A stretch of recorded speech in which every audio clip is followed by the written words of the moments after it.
Hello! Today we are wrapping up my reading for the month of April. I've been talking about this. It has been a weird month for reading. I think I've been in not exactly a slump, but just in a weird mood when it comes to reading. I don't know. And then I think I will talk about a book that actually slumped me for about a week. I still got a lot of reading done, and I think towards the end of the month I've started to sort of get back in the groove, and I was reading more things that I really was emotionally connecting with. But it was just sort of a weird, all over the place reading month. So we will talk about it. We will start with my stats and challenges, then we will do my disappointments, my surprises, and my hits for the month, and hopefully we can move into May with some more positive energy. So in the month of April, I read 21 books, 6 of which I did not own and 15 of which came from my TBR. I read a total of 6,880 pages with an average book length of 328 pages. The average age of book that I read was 11 years, and the amount of time on average a book had been on my TBR was 11 months. I paid for 57% of the books I read, and my average book cost this month was $6.94. Genre-wise, a pretty typical spread for me, with my two biggest genres that I read being fantasy and then speculative romance of some kind. I also read 3 mysteries,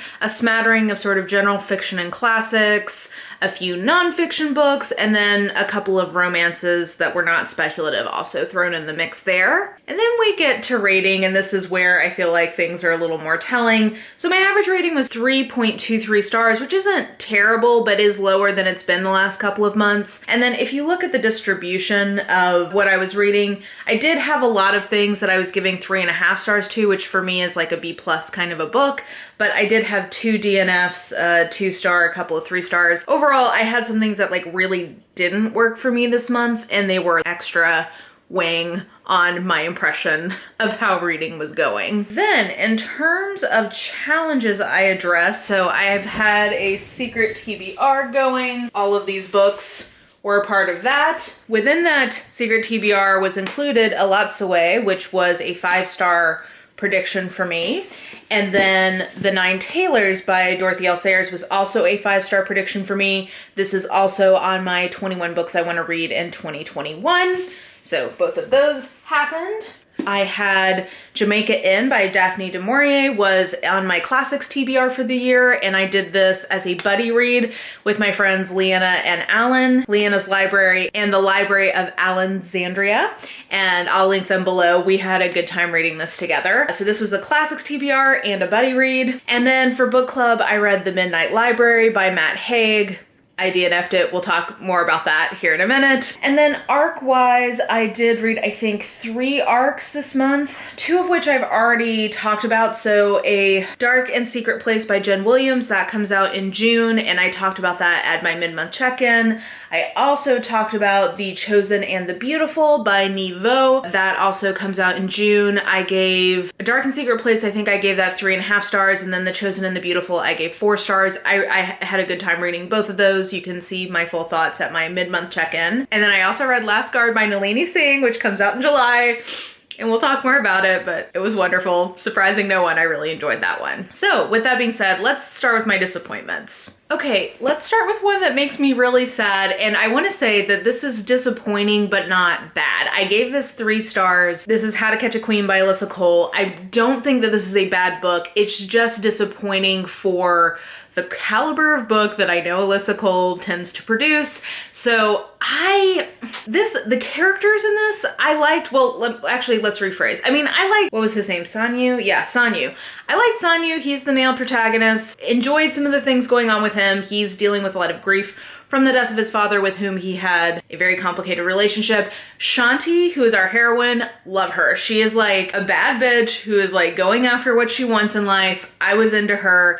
And I liked some of the ideas in this, but I felt like the romance itself, I wasn't fully sold on. And then there's this whole side plot.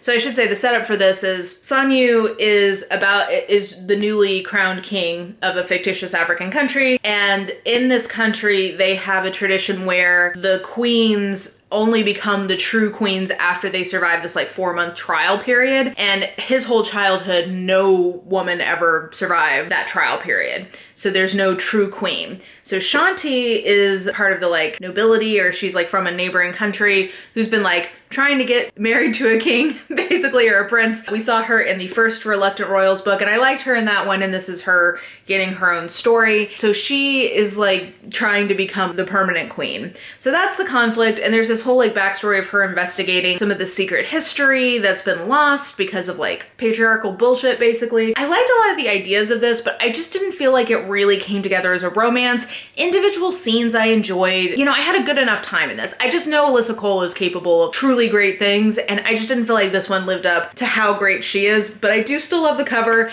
and I'm obviously still gonna keep reading from Alyssa Cole. This is just, again, love her. This is not, I think, her best work. Ugh. Okay, one that I read and did not enjoy. I don't remember a lot about this now, truthfully, because I feel like I ended up skim reading a lot of it because it was so repetitious, boring, and I really enjoyed Serpent and Dove. The sequel, Blood and Honey by Shelby Mahern, is a YA fantasy romance, really like more new adult fantasy romance. The first one had a lot of like soapiness, and this one just felt really kind of inert. I didn't feel like it really went anywhere interesting. It didn't develop on some of the interesting ideas from the first book very much. The end is very like dun dun dun, like it's got a very big like cliffhangery ending, but I just felt like this was a whole lot of nothing. And so yeah, I'm struggling even to have anything concrete to say about this other than I remember just like the Lou and Reed, which also Lou Reed, come on. I thought it was funny in the first book, in this book it just annoyed me, but they just go round and round each other and it's just unpleasant dynamic to read. I don't know. I'm not gonna keep going in this trilogy. I'm gonna enjoy my memories of Serpent and Dove. I can guess where this trilogy is probably going at this point, and we'll just let bygones be bygones and move on. Then The Midnight Library by Matt Haig. I DNF'd this, and I do want to give a trigger warning about this that I did not have and really wish that I'd had, which is self-harm and suicidal ideation. I have not been triggered by a book in a very long time. Like, I can only think of a few reading experiences where I had what I would describe as a truly triggered response. And this book did that for me, and it put me off reading for days because I was going into this expecting it to be easy breezy, fun, high speculative premise. I feel like that's kind of the way people talk about it. And if you read the synopsis, it says, between life and death, there is a library. Up until now, Nora Seed's life has been full of misery and regret. She feels she's let everyone down, including herself, but things are about to change. When she finds herself in the Midnight Library, she has a chance to make things right. From this, I'm like, okay, this sounds sort of like It's a Wonderful Life, but like a girl. And, you know, just from that, I guess I hadn't, it says she finds herself in the Midnight Library. The reality is that she is very depressed. She has a series of things that happen to her, and she ends up taking her own life. She ends up in this library where it then talks about her life. I couldn't get past, like, I got to the library, even just in the library, the way that this book was talking about depression and regret and suicidal ideation. It really, I haven't been in that kind of place in more than a decade, probably 15 to maybe even longer, like maybe even 20 years. And I think it's a credit to the writing. The writing is very nice. I can see if this was not a triggering book to you that this would be like a very propulsive read. I just couldn't. It really took me back there. The way it was talking about her experience, I don't know, man. Like, I just basically I don't want to yuck anyone's yum because I could see that for other people this probably would be a good book. I just want, if that is something that you have had in your life, I would really want you to know that before you got into this book. I've also had some people mention that the way that it talks about medication for depression, they found triggering. I skipped ahead to read the ending to see if I could like get into that. I also found the way that the ending was talked about to be pretty triggering. This whole book was just a massive trigger for me, and that won't be the case for everyone, but I did DNF this, and I get why people talk about this as being easy breezy. If you have this as a part of your experience, I just want you to know that my experience of this was not that it's easy breezy. So this really triggered me, and I sadly DNF'd this, but everybody else in the book club that I was in, that I was reading this for, very much enjoyed it, and like I said, I can see why people would enjoy it. It just was not for me. So we'll move on from that. And then the last disappointment I was going to mention, and this will also segue into the surprise, is let's talk about Amanda Milo. So Amanda Milo writes sci-fi romances on Kindle Unlimited, and as you guys know, I'm on a never-ending quest to try to replace the Ruby Dixon-shaped hole in my heart that is palate-cleansing speculative romance. And a lot of them are like not that memorable, so you don't end up hearing me talk about them, because it's like, oh, okay, this was fine, but it was fine as a palate cleanser, but not memorable and not Ruby Dixon. Amanda Milo, I am going to continue in her oeuvre because she is a very interesting writer. I've been told, I think I have read some of the darker things from her accidentally because they were the premises that intrigued me. I've been told that some of her other stuff is a little funnier, so I'm going to keep going and I'll report back on some of that stuff. I do think she's very interesting, so I have one disappointment and one surprise from her. The disappointment was a book called The Cyborg Merman. Okay, just that title, I was like, love this. I was expecting this to be kind of like campy. Like, the title suggests that this is just gonna be fun, right? Well, it's not very easy breezy. This is, I guess, kind of like the Midnight Library. It's not very campy because it's basically a book that is dubcon / no-con.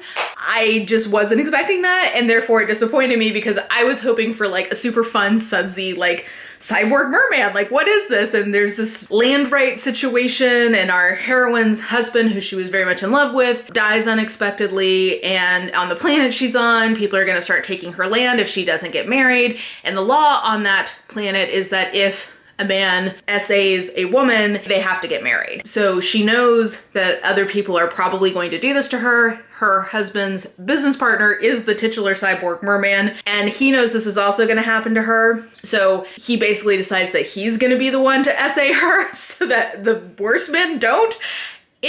You're in the points of view. I think she sells it, but I wasn't expecting dubcon, and I got dubcon instead of a hijinksy cyborg merman story. So that disappointed me. Then moving into the pet project stuff. Okay, so I've read one of these back in the day, and the pet project there are 3 of them so far. I frankly want more because I am into this series. Like, I'm into the setup and the writing, but I don't like them as romances. The setup is that Earth, at some point, other civilizations found us, and they decided that we made really fun pets. So they took there are no Earthlings, there's no humans left on Earth. They only exist in these various, like, farms where you take care of your human herd because they're pets, and then, like, we get sold. We're all enslaved. We're all enslaved pets, and all of these other civilizations are so far advanced from us, they don't understand our language as language, so they don't, it's disputed as to if we have, like, an ability to communicate at all. So it's an interesting, basically my takeaway is, as character-driven sci-fi, these are very fun, interesting books. As romances, they are tough because there's a lot of reading programs. There's a lot of, again, somewhat dubcon, not totally dubcon. I don't know. It's just, I have mixed feelings. I'm surprised because I'm like, I do like these, like, they're very readable. I like these as sci-fi stories. As romances, I'm not sure about this. So that surprised me that I was into them at all, and then that I liked them as sci-fi, but not romance. So anyway, if you can't tell, I'm very conflicted about Amanda Milo because her stuff is very readable. People are comparing her to Ruby Dixon. So far, I don't think the writing is at the same quality as Ruby Dixon, but, like, the ideas are very interesting, and I think if maybe I can find one of her lighter-hearted ones, maybe the romance side will start to work for me. So far, the romances are not really working for me, but they're interesting stories. And I guess that's that on that. So then, 2 other surprises are my 2 5-star predictions. So first, The Nine Tailors by Dorothy Sayers. Guys, I'm very pleased to report that we finally have a Dorothy Sayers that I did in fact enjoy. I think I gave this 3.5 stars. I actually quite enjoyed this. Not necessarily as a mystery, but as just like literary historical fiction set in the 30s. This was really fun. Also, I love the setup for this. So basically Lord Peter and Bunter, his, beloved sidekick, they're out bebopping along, driving in the car breaks down. Back in this era when your car breaks down, like it's a bigger to-do than it is now. He, gets a ride to the local village from the vicar, and the vicar's like, oh, you can stay with me, like it's all good.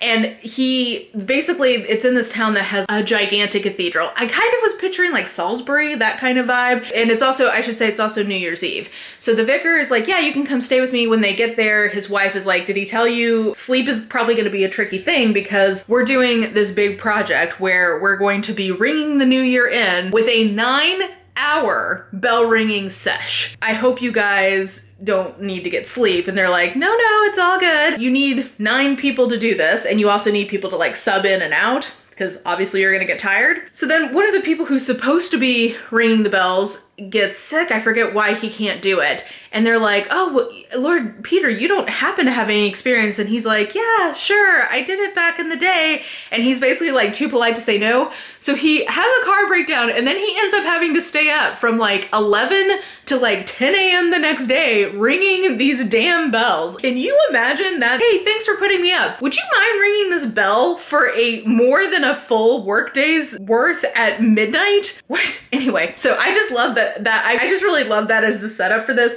Like I said, the mystery itself wasn't my favorite, but I was surprised at kind of like the overall just delightfulness of being in this village. I was much more into this one than I had been the earlier one, so that also makes me feel better about early Mara's enjoyment of Lord Peter, because I was frankly starting to doubt, did I ever really like these books? Did I just have a fever dream? Forget that these are not my thing? This feels much more like what I remember liking about Sayers, so that was just a relief, to be totally honest. I have a few more of hers that I'm gonna read.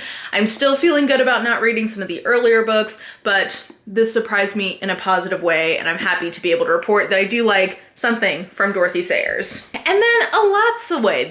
I just wanted to mention this as a surprise because I guess I just wasn't fully read in on the tone of this or kind of what this book was like. I don't think I fully realized that this was middle grade, which I would say this is between middle grade and young adult.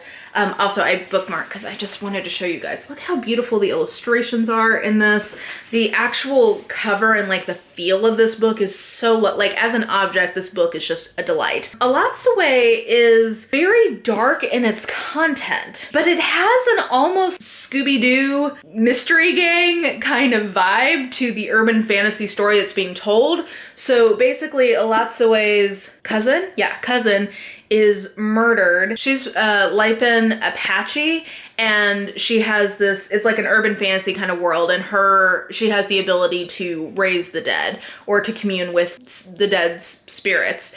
And her cousin tells her from, like, once he is killed, he tells her that he was murdered and who did it. And then she and her friend and kind of her family, like, they all get swept up into this, like, catching the bad guy in, like, a conspiracy plot kind of thing. It's very heavy. When if I were to sit here and tell you, like, all the things that go down and, like, what this conspiracy is, it's pretty heavy, but it just is told with this really lovely lightness of touch that feels very hijinksy. I don't know. It just was not what I was expecting. I didn't end up absolutely loving this the way that I thought I would, but I would absolutely read more from Darcy Little Badger, and this just kind of went a place I wasn't expecting. So it was a nice surprise. But I would tell you, if you're interested in the setup of this, just read it. Like, I don't think anybody can really fully communicate what the tone of this is.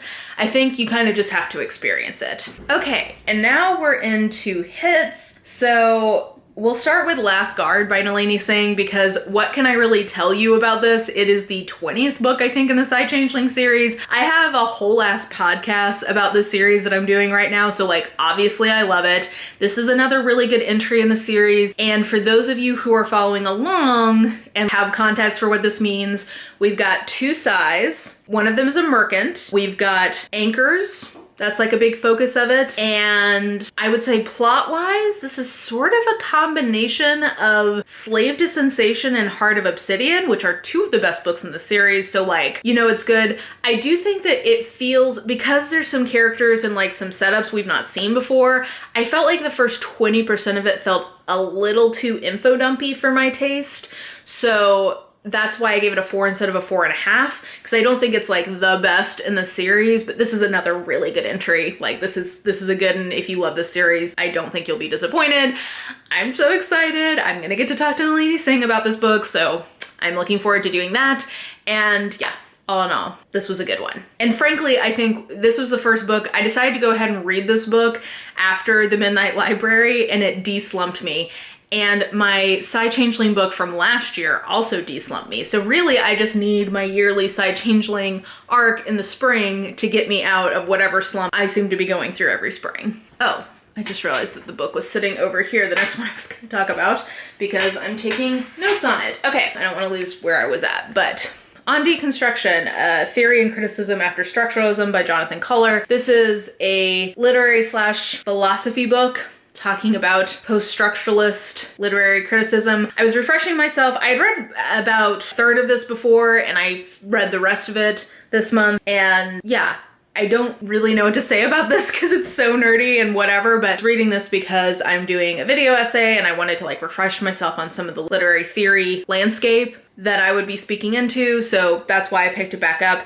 If you're looking for something that I think is a good sort of overview of different threads of structuralist versus post-structuralist literary theory, I think that this is a good summary. I will say it's very focused on Derrida. I think that's what Jonathan Culler's area of interest is, and the fact that it is so focused on Derrida and there's almost nothing about Heidegger or even like Nietzsche in this, I found weird. So that's, I guess, a critique. But overall, there was something on the back here. Gifted with grace and clarity, Culler provides us with a stimulating survey of contemporary literary criticism. And I think that that's pretty accurate. If this is something you're interested in, came out in 1982. I think this is like the 25th anniversary edition. Yeah, 25th anniversary edition. I think it's a good summary. Don't know who cares about that, but it was a hit for me. And then Jamaica Inn by Daphne du Maurier. Like I said, I did this as a buddy read with my friends Leanna and Alan.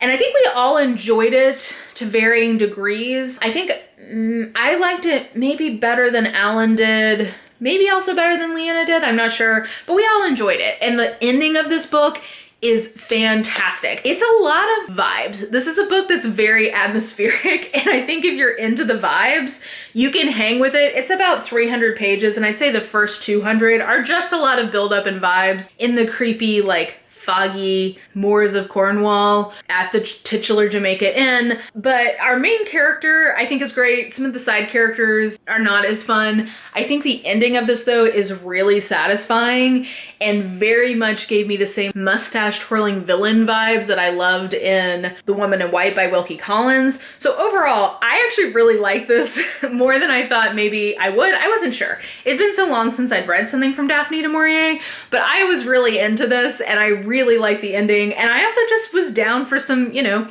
ooky spooky foggy whatever. So yeah, this one really worked for me, and this does make me interested to read even more from Daphne du Maurier. It was nice to be reintroduced to her. And I really enjoyed, I was telling Alan and Leanna about this. I think part of what I enjoyed is that this is set in the early 1800s, but it was written in 1930s something.